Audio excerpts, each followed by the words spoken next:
Welcome to When Women Preach. This podcast exists to empower AAPI and Latina women faith leaders.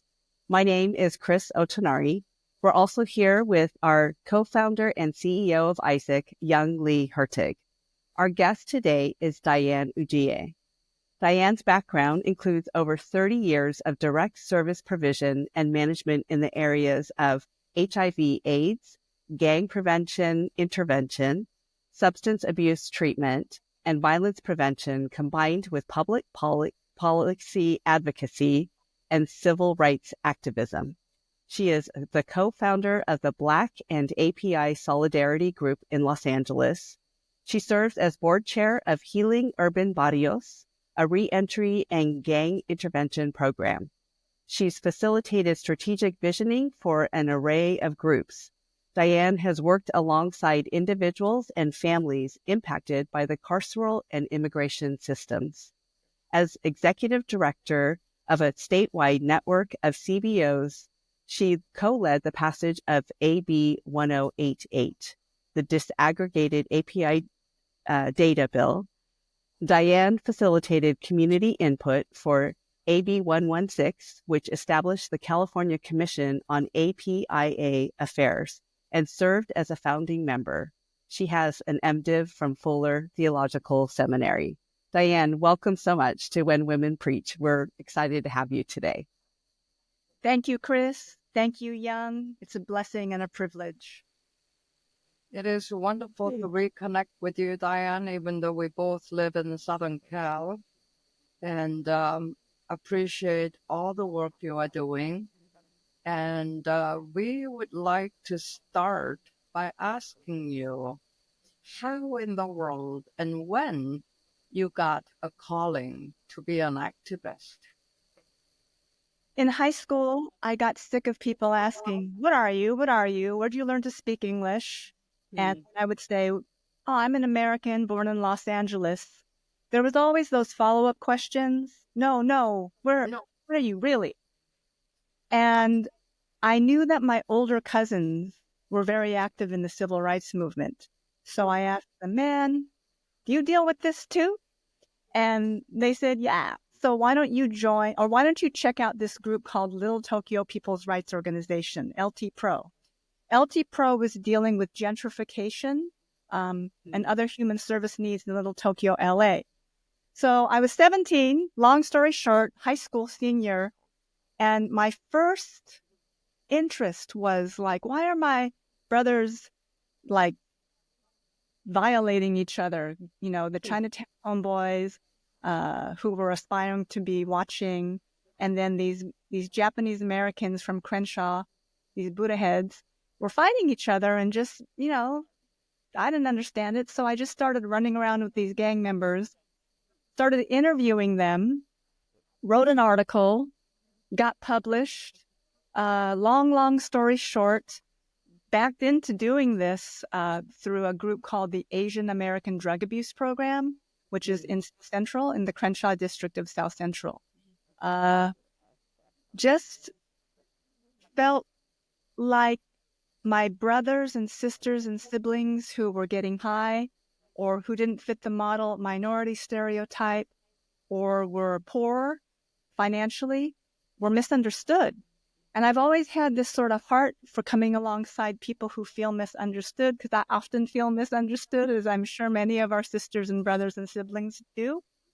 But these misunderstandings lead to lifelong consequences of incarceration, sometimes living on the street, sometimes being deported, sometimes in and out of treatment programs. So, that's how I started. And then I just stayed for 20 years. And then I'll just wrap up by saying two more things. One, there was so much ineffective public policy as it pertains to Asians and Pacific Islanders. So I'm not trained in public policy. You're just doing the frontline work and you're like, this is stupid, or this is ineffective, or this doesn't apply, or that's great for them, but it doesn't, fit our people. So I backed into it, then started just working with other activists and jumping up and down with LA County and Sacramento, our state capital, schlepping up there and leaning, working on legislation And then I noticed as a Christian, well, where's the church? So, and oftentimes they were either absent or opposed to some of the advocacy that we were doing to protect elders, to protect children, to protect women, to protect people who are pushed to the margins. So I thought, well, I don't have any credibility. I have street credibility, but I don't have any like theological credibility except that I, go to my women's Bible study. So somehow, Lee, Young, and Cris, by some miracle, I got into Fuller. I don't know how, but they let me in, got my MDiv, and then it occurred like, well, let me try to bridge policy, community, street, and church or faith. Not church, faith and spirituality. So that's 35 years wrapped up in, what was that, 3 minutes? That's pretty good. You're one of a kind. Yeah, given everything that you shared as an Asian American woman of faith, what message do you think you might be called to right now at this time and space that's crucial for this generation to hear? You belong, we belong, and we belong to each other. And the each other is pretty much every soul, every community, and we're connected to each other. That's one message. In this day and age of careers, I would offer seek your calling. Seek your calling, not more status. I would say to the Asian American Pacific Islander Church, do not conform to this world, especially middle class American church norms. There's nothing biblical about that.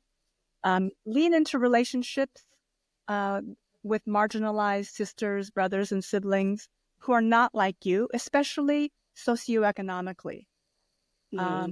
Learn from people. So one of the things at Fuller that I sought out purposely was to study with people who were not old white men, because most of the books and most of the curricula and most of the professors were old white men. No shade against old white men. They have a lot of wisdom, but I've been learning from them indirectly my whole life because every system and structure and media outlet and public education textbooks are written mostly by people who have that social location. So I was very deliberate to make sure that I studied with people who were anything but that. And I also feel strongly that in this day and age of social media and TikTok and blah, blah, blah, that we need to stop idol worshiping celebrity, educational attainment, and appearance. So if you're leaning into that, catch it and try to do the opposite.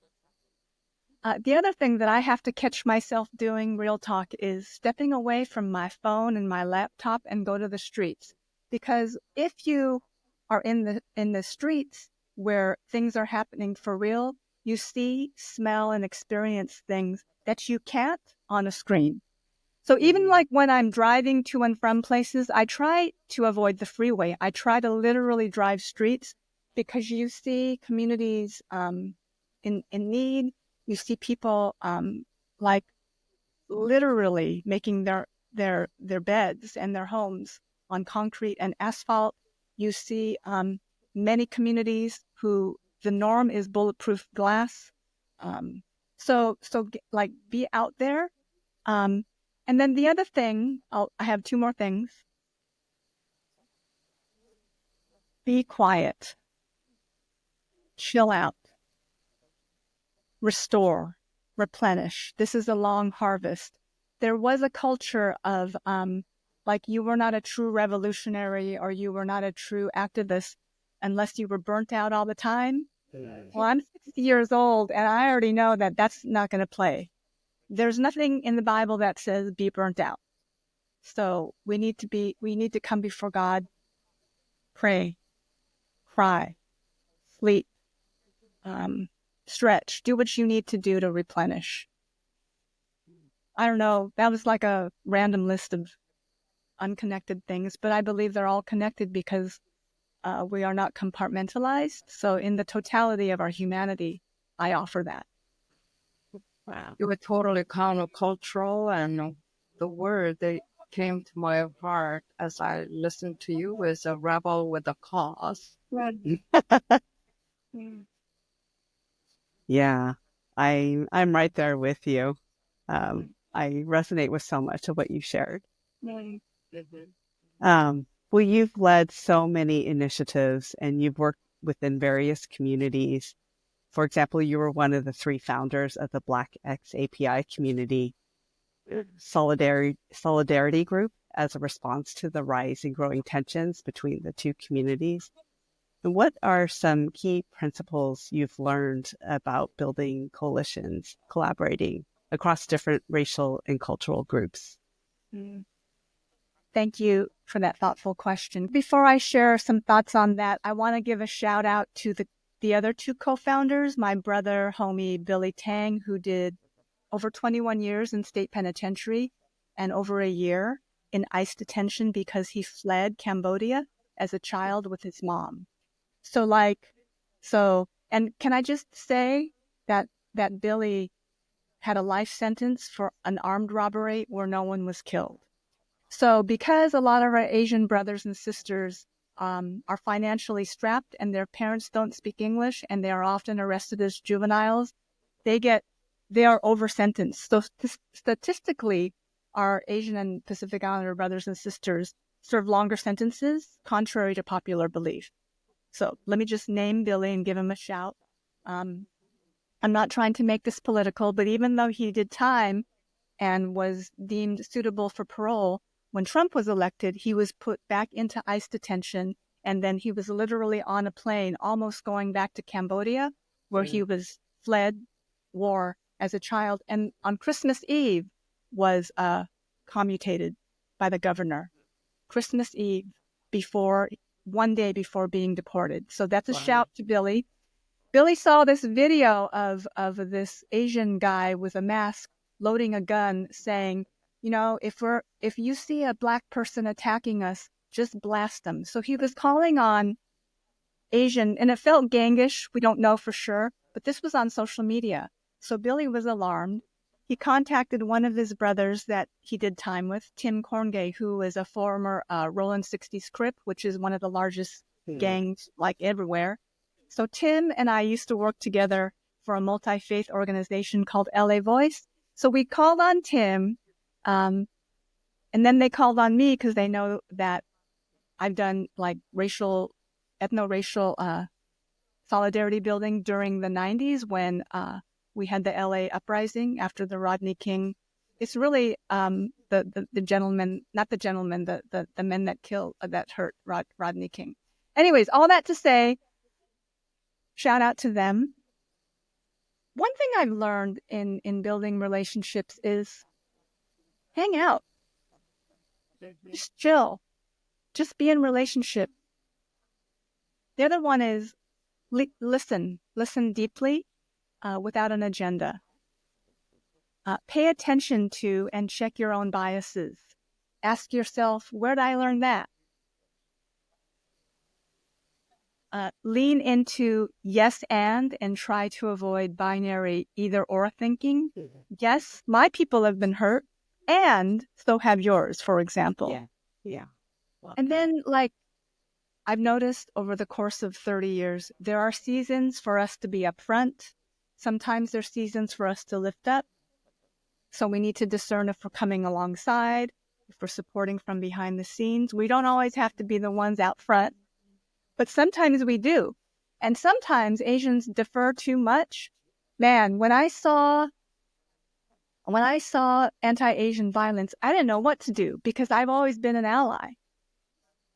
So it didn't come naturally for me to have to stand up for ourselves, but eventually, we had to. I always try to model how I want to be treated. I'm not always great at it, but if you're going to come at me all hard and sideways, I'm not going to try to reciprocate that. I'm going to try to diffuse it, ask questions, be in a posture of listening and learning. And then one thing that I've noticed between different ethno-racial groups is most of us don't have historic context for why we're here why you're here, how you got here, etc. And I really hold K through 12 public education accountable for that because they don't teach it. They don't teach that. So we're going to have to learn how and why people are here and their stories as well as our own, because some of us don't even know who we are in this American context. That goes back to what you named at the beginning, old white male centric curriculum. And ethnic minority people don't even understand our own and one another's history and stories. And that's why knowledge activism is really important, that we get to know one another. Amen. Yeah. And I would argue just in daily life, like that's how we begin to deeply understand each other more. So even in my own cohort, we've been sharing our migration stories and kind of our socioeconomic backgrounds because it's a part that we don't often get to talk about. So everybody has to look back at their own history, and it's been very rich and wonderful. Oh, that's beautiful. I think I started to say, that's so beautiful. Also, check your sources. So if you're learning something on social media, mainstream media, from magazines, see who it's published by. Look at the publisher. Look who authored it and where and what era. Ask questions and don't accept everything that you see in the news, because as you know, mainstream media, Rupert Murdoch, Ted Turner, like these media conglomerates are owned by corporates. So there's a financial gain, profit margin that they're aspiring for more than truth. That's so unfortunate. Even New York Times had, selecting what to publish and what not to publish based on, I guess, all the news media in this day and age are in their survival mode. So you're really absolutely right. Who are their major funders? And how do they determine what to feature and what to silence? Same with textbooks. Same with textbooks. But we won't go there now. That's like a whole ball of, it's a ball of mess. Yeah, but if you think about both of those sources, they're inherently authoritative, right? So you take what you hear or read at face value because it's coming from a source that's supposed to be of authority and expertise. Yeah. I wanted to talk a little bit about API Rise, the organization that you've been really involved with and that you will soon be stepping into a co-director role with. You've kind of touched on some of this already, but what drew you to the intersection of criminal justice and API communities? Like, what was the need and how was the creation of this organization meeting that need?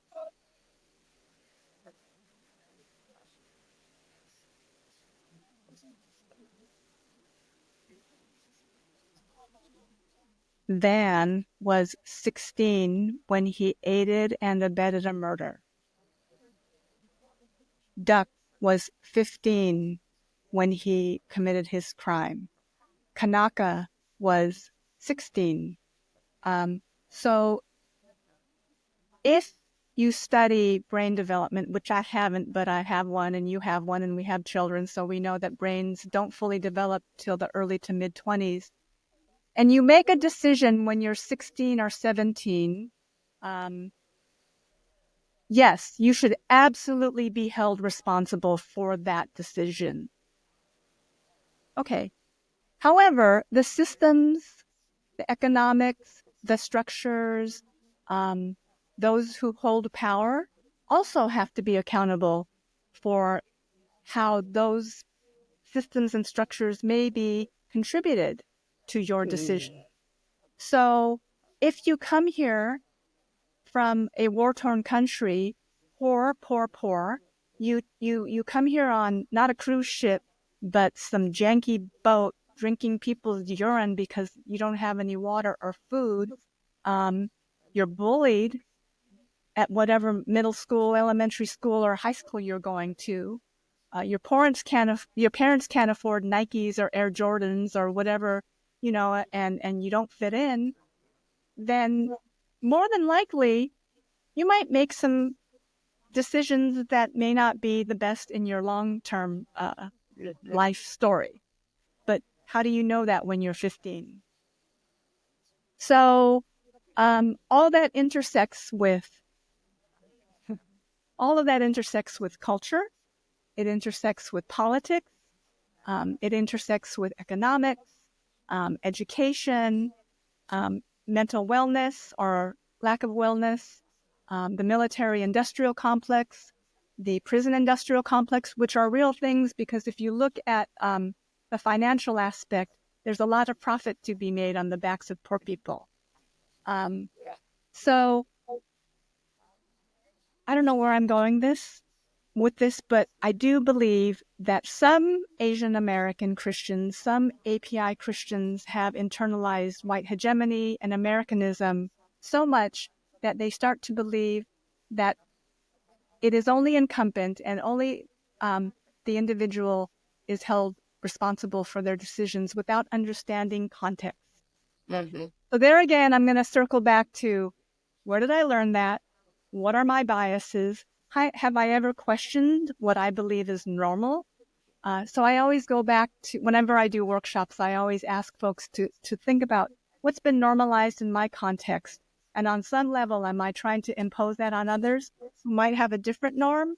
The homies that live 2 doors down from my house, the G13, they grew up in a gang. Their uncles are gang members. Their cousins are gang members. Their girlfriends are gang affiliated or gang members. Their children want to be gang members. It's normalized. And so I can't impose my third generation Japanese Americanness on them and judge them when I don't know what it's like. You feel me? So I don't think I answered your question. Oh, yeah. So that's why I do this. And I do it because I'm daily humbled and I've had to check my privilege, my English speaking, third generation, Camry driving.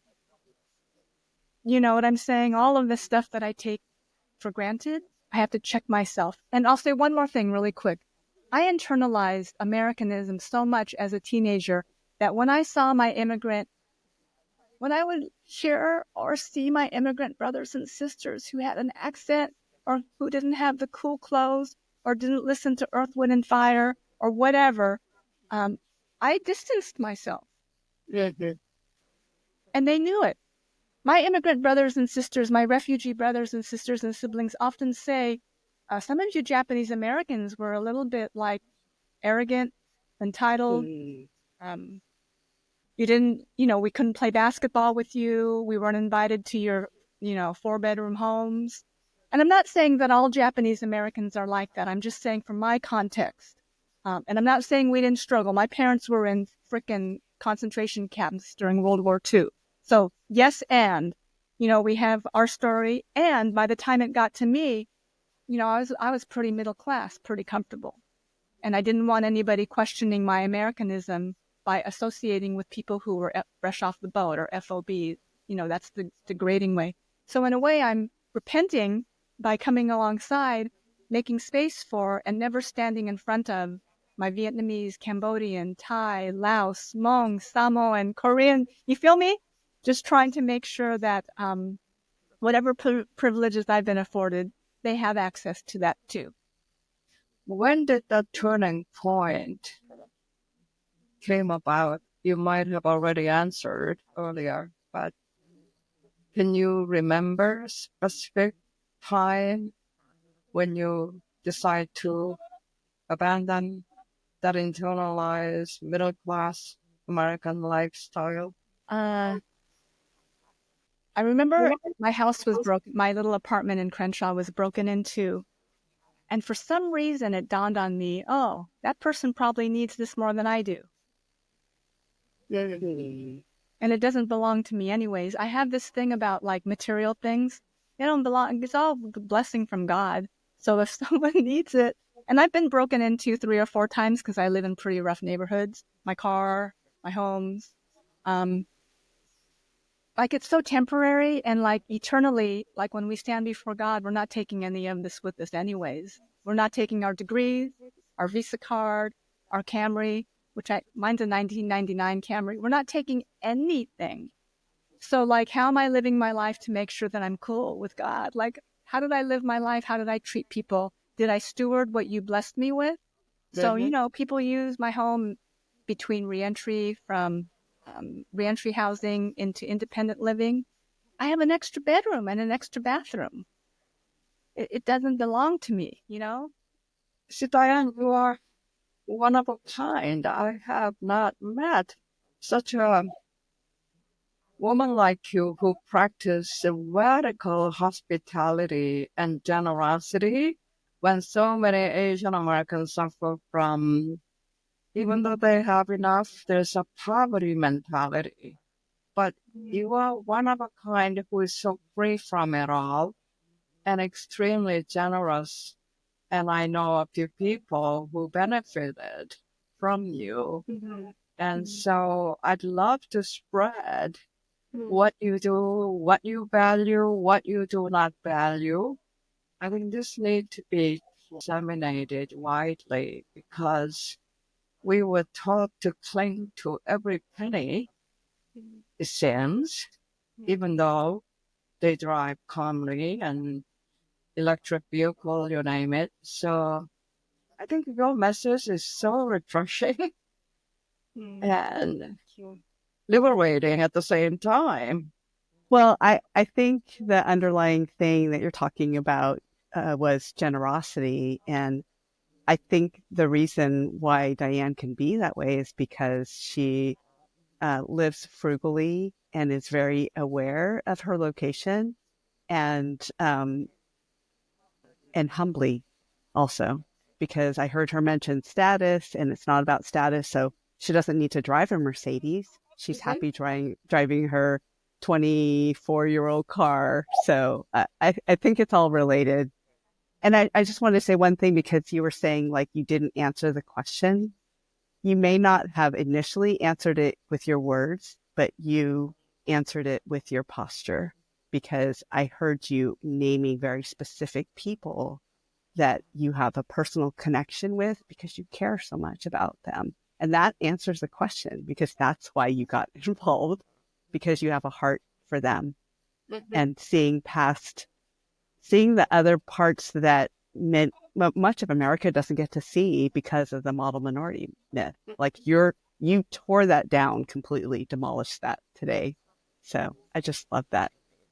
And I deeply appreciate people who walk their talk, and you do walk it and tirelessly.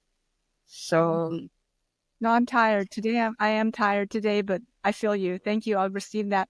I do want to just quickly name that those who have fled war-torn countries, most of them were bombed by our country in the name of democracy. So I believe that we have a responsibility to treat our refugees well, because they and it's fled happening right now. as a result of our involvement. Yeah. Wow. Wow. Blessings, my sister. Yeah. Thank you so much. It's been a pleasure You. and an absolute honor. Thank you.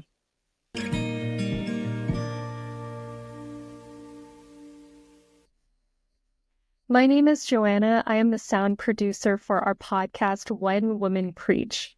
Thank you to all of our listeners who support us from wherever you are.